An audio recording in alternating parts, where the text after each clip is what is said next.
ऐसे ही वीडियो देखने के लिए गुलशन सर की क्लास को सब्सक्राइब कर दीजिए। सब्सक्राइब का बटन दबाइए, उसके बाद बेल आइकॉन पर दबाइए, फिर ऑल के ऑप्शन पर क्लिक कर दीजिए। और हेलो बच्चों, कैसे हो? पिछले वीडियो में भाग 1 के अंदर हमने पाठ 9 सुनो सबकी करो मन की, इस पाठ को पढ़ा था हमने। अच्छे तरीके से सबने समझा था ना। अब इसी पाठ का अभ्यास करना है, ठीक है? तो आओ अब हम सब मिलकर अभ्यास की तरफ चलते हैं। सबसे पहले हम पाठ में आए कठिन शब्दों के अर्थ जानेंगे।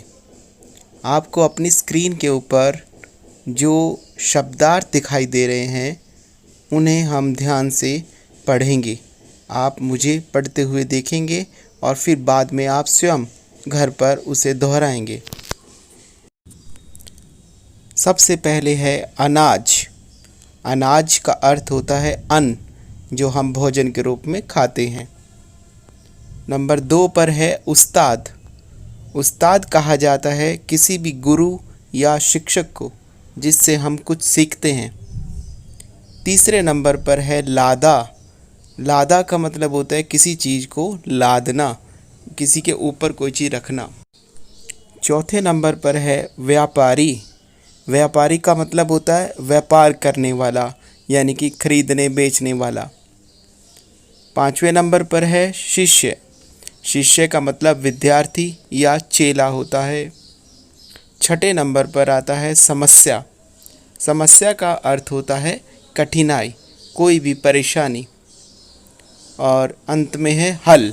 हल का मतलब होता है निदान। अच्छा बच्चों, अब आपके पास एक नई स्क्रीन आ गई है। इसके ऊपर लिखा है वाक्यांश के लिए एक शब्द, यानी कि पूरे वाक्य के लिए हम एक शब्द का इस्तेमाल करते हैं। जैसे सबसे पहले इसमें लिखा है 4 राहों का समूह, यानी कि जहाँ 4 रास्ते मिलते हैं उसे हम कहते हैं चौराहा। तो पूरे वाक्यांश के लिए हमने एक शब्द उपयोग किया है और वो है चौराहा। इसी तरह से आगे दिए हुए वाक्यांशों से भी हम उसके लिए एक शब्द का इस्तेमाल करेंगे। जैसे दूसरे नंबर पर है 10 वर्षों का समूह, इसे कहते हैं दशक। तीसरे नंबर पर है 4 मासों का समूह, यानी कि 4 महीने, इसे कहते हैं हम चौमासा। उसके बाद है 5 वट वृक्षों का समूह, इसे कहते हैं पंचवटी। उसके बाद है 7 दिनों का समूह, इसे कहते हैं सप्ताह। उसके बाद है 3 भुजाओं का समूह, इसे कहते हैं त्रिभुज। उसके बाद है 9 रातों का समूह, इसे कहते हैं नवरात्र। अच्छा बच्चों, अब एक नई स्क्रीन आ गई है ना आपके सामने। हाँ, इसके अंदर प्रत्यय जोड़ करके हमें एक नया शब्द बनाना है। जैसे सबसे पहले दिया है ना भूल। भूल जमा अक्कड़, दोनों मिलाएं तो नया शब्द बनता है भुलक्कड़। ऐसे ही अगर आप ध्यान से देखेंगे तो दूसरे में घूम प्लस अक्कड़, घुमक्कड़, ज़्यादा घूमने वाला घुमक्कड़ कहते हैं जिसको हम। ऐसे ही तीसरे में देखो आप, समझ जमा दार, दोनों मिलाकर क्या शब्द बना? समझदार। जिसके अंदर अच्छी समझ होती है उसे हम कहते हैं समझदार। ऐसे ही अगला शब्द है तमीज़, और तमीज़ के साथ जुड़ा है दार। तो तमीज़ जमा, अगर हम दार को इस्तेमाल करते हैं उसके साथ, तो नया शब्द क्या बनेगा? तमीज़दार। उसके बाद है धार। अब धार के साथ भी अगर प्रत्यय लगाते हैं दार, तो धार तो पहले ही है, नया दार उसके अंदर जुड़ेगा तो वो बन जाएगा धारदार। ठीक है बच्चों। इसके बाद है धन।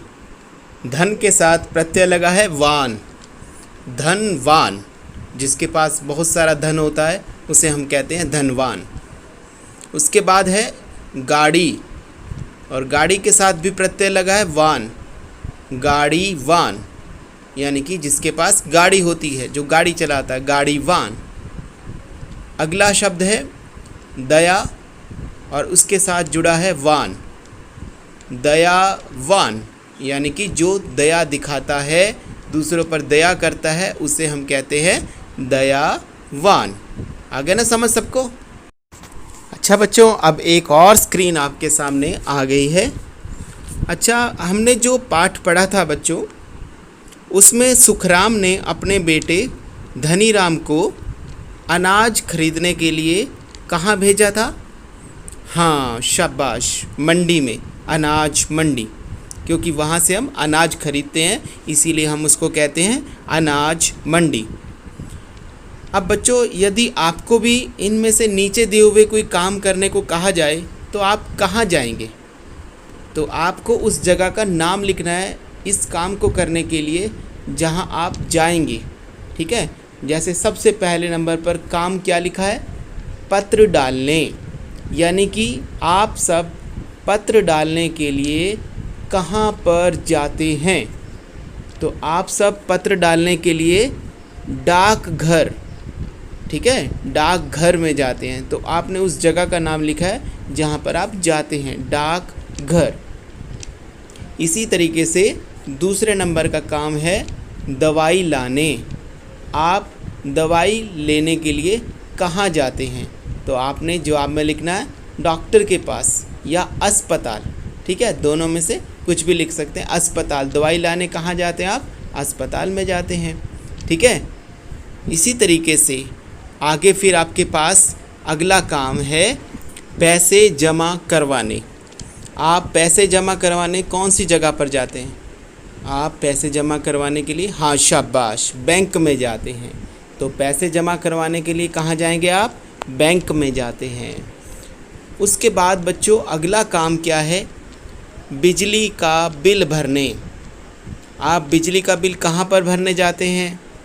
हाँ, आपने मम्मी पापा से पूछा है कभी कहाँ जाते हैं बिजली का बिल भरने? हाँ, तुमने सही जवाब दिया, बिजली घर। बिजली घर में, वहाँ हम बिजली का बिल भरने, वहाँ ऑफिस होता है, दफ्तर होता है, वहाँ पर हम बिजली का बिल भरते हैं। ठीक है, अगला काम है राशन लाने। राशन लाने के लिए हम लोग करियाना वाले के पास जाते हैं।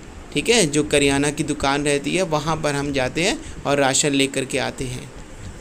उसके बाद अगला काम है हमारे पास सब्जी खरीदने।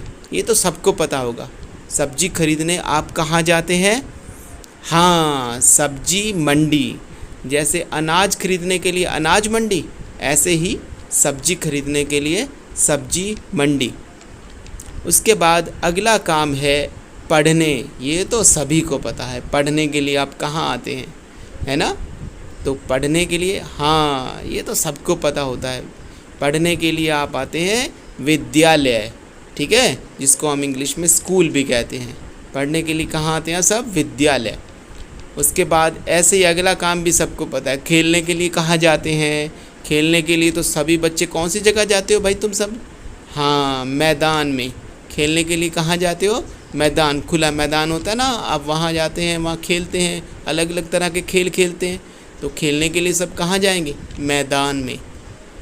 उसके बाद अगला काम क्या है? घूमने। घूमने के लिए हम लोग कहाँ जाते हैं भाई? घूमने के लिए हम लोग पार्क में जाते हैं, जहाँ हम घास के ऊपर चलते हैं पैदल, वहाँ पर झूले भी होते हैं। तो हम घूमने के लिए कहाँ जाते हैं? पार्क के अंदर जाते हैं। ठीक है, तो ये सब हमने क्या पढ़ा कि ये सब काम करने के लिए आप कहाँ जाते हैं, कौन सी जगह पर जाते हैं, हमने उस जगह का नाम लिखा।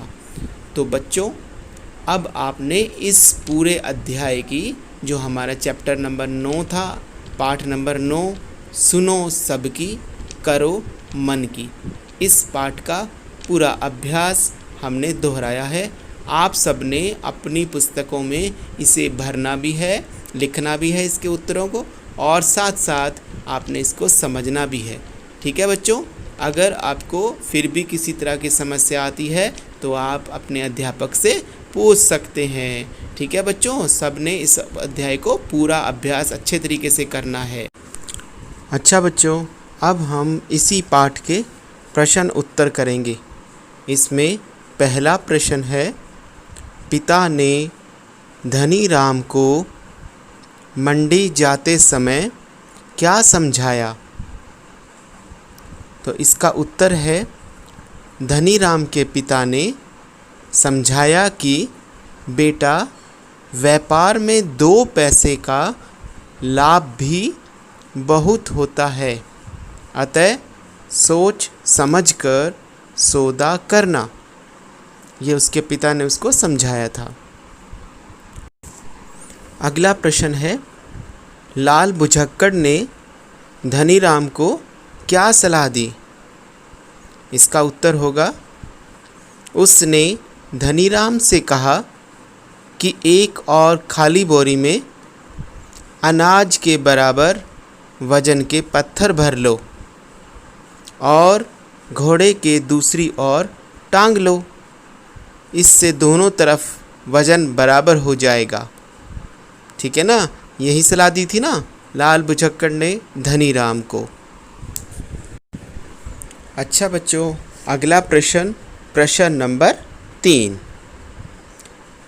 धनी राम पैदल क्यों चलने लगा? अब सोच के देखो बेटा, धनी राम के पास तो घोड़ा था, फिर वो पैदल क्यों चलने लगा? तो इसका उत्तर है, घोड़े की पीठ पर बोरा लादने से, अनाज का बोरा लादा था ना उसने, उस पर बैठने की जगह नहीं बची, इसलिए वह पैदल चलने लगा।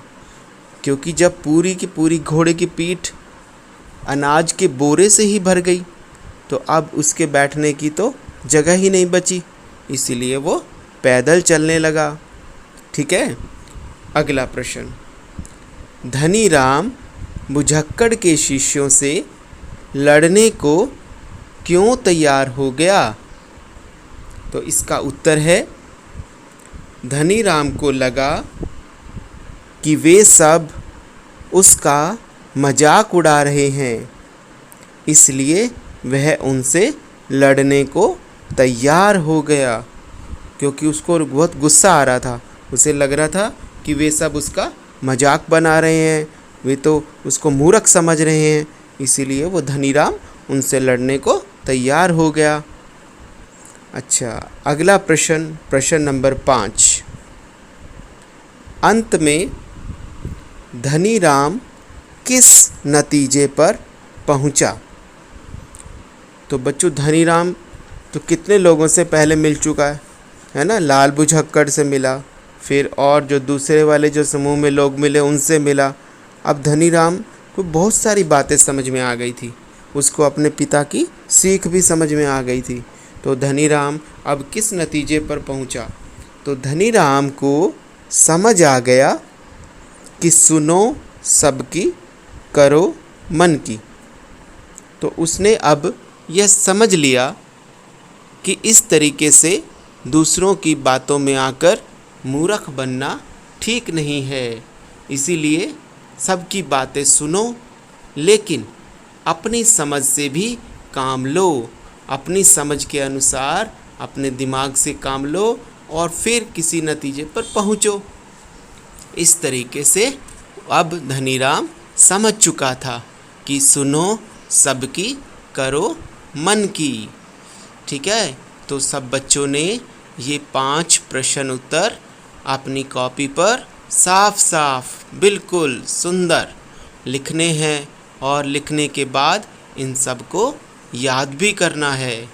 ठीक है बच्चों, ठीक है, पाठ पढ़ने के बाद जब आप अभ्यास करोगे तो इन सभी 5 प्रश्न उत्तरों को आपने अपनी नोटबुक पर साफ साफ लिखना है और फिर उसके बाद इन सब को याद भी करना है।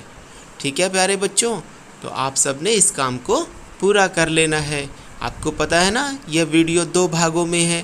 पहले भाग में पाठ है, उसमें पाठ की दोहराई होती है, और दूसरे भाग के अंदर अभ्यास है, जिसमें हमने बहुत सारी चीज़ें पढ़ी हैं। तो सब बच्चों ने इस वीडियो को दोबारा भी देख लेना और अपनी नोटबुक में भी यह काम पूरा कर लेना।